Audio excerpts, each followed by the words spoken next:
श्रियान् शवधर्मो विगुणः परिधर्मात् शवनुष्ठितात् शवधर्म निधनं श्रेयः परिधर्मो भयावह।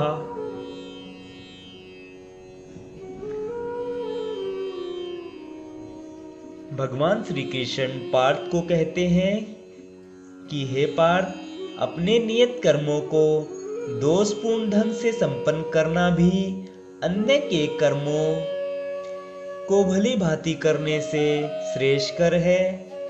शवीय कर्मों को करते हुए मरना प्राय कर्मों में प्रवृत्त होने की अपेक्षा श्रेष्ठतर है, क्योंकि अन्य किसी के मार्ग का अनुसरण भयावह होता है। तात्पर्य जानेंगे। अतः मनुष्य को चाहिए कि वह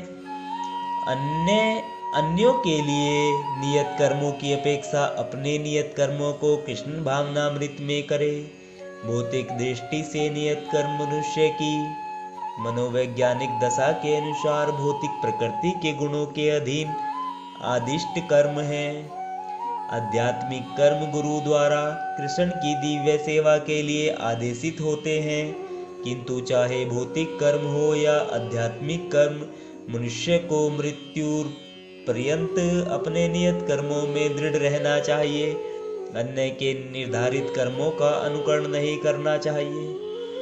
आध्यात्मिक तथा भौतिक स्तरों पर ये कर्म भिन्न भिन्न हो सकते हैं, किंतु कर्ता के लिए किसी प्रामाणिक निर्देशन के पालन का सिद्धांत उत्तम होगा। जब मनुष्य प्रकृति के गुणों के वशीभूत हो तो उसे उस विशेष अवस्था के लिए नियमों का पालन करना चाहिए, उसे अन्यों का अनुकरण नहीं करना चाहिए। उदाहरणार्थ, शतोगुणी ब्राह्मण कभी हिंसक नहीं होता, किंतु रजोगुणी क्षत्रिय को हिंसक होने की अनुमति है। इस तरह क्षत्रिय के लिए हिंसा के नियमों का पालन करते हुए विनष्ट होना जितना श्रेष्ठकर है, उतना अहिंसा के नियमों का पालन करने वाले ब्राह्मण का अनुकरण नहीं। हर व्यक्ति को एकाएक नहीं, अपितु कर्म से अपने हृदय को स्वच्छ बनाना चाहिए।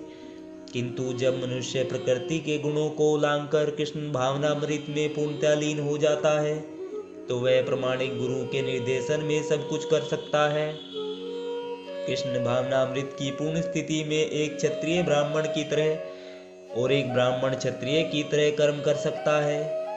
दिव्य अवस्था में भौतिक जगत का भेदभाव नहीं रह जाता। उदाहरणार्थ, विश्वामित्र मूलतः क्षत्रिय थे, किंतु बाद में वे ब्राह्मण हो गए। इसी प्रकार परशुराम पहले ब्राह्मण थे, किंतु बाद में वे क्षत्रिय बन गए। ब्रह्मा में स्थित होने के कारण ही वे ऐसा कर सके, किंतु जब तक कोई भौतिक स्तर पर रहता है, उसे प्रकृति के गुणों के अनुसार अपने कर्म करने चाहिए। साथ ही उसे कृष्ण भावनामृत का पूरा बोध होना चाहिए। राधे राधे। जय श्री कृष्णा। श्रीमद् भागवत गीता का आज हमने अध्याय 3 के 35वें श्लोक का आनंद लिया है।